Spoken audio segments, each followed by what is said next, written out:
विरोध करताना शिवसेना आणि काँग्रेसनं नेमकं काय म्हटलं आपण जाणून घेऊयात। ही बुलेट ट्रेन नक्की कुठून कुठे जाणार आहे मला माहित नाही। लोक म्हणतात मुंबई अहमदाबाद, तशी गरज फक्त मुंबई अहमदाबादलाच आहे का?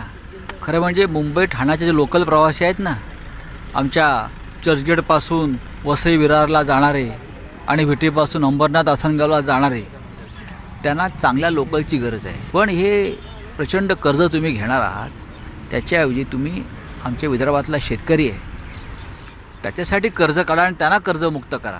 तर या सरकारनं जे ॲक्सिडेंट होत आहेत रेल्वेचे, त्या संदर्भामध्ये त्याच्यावर काम करायला पाहिजे होतं। किमान सुविधा तरी, किमान लोकलमध्ये उभं राहण्यासाठी तरी आम्हाला संधी मिळाली पाहिजे। किमान सर्वसाधारण पॅसेंजरला त्याचं तिकीट हे रिझर्वेशन होऊन त्याला सेकंड क्लासनं तरी नीट प्रवास करता आला पाहिजे, ही भूमिका सरकारची असली पाहिजे। परंतु दुर्दैवानं मोठी मोठी स्वप्न दाखवण्याचा हा यांचा प्रयत्न आहे।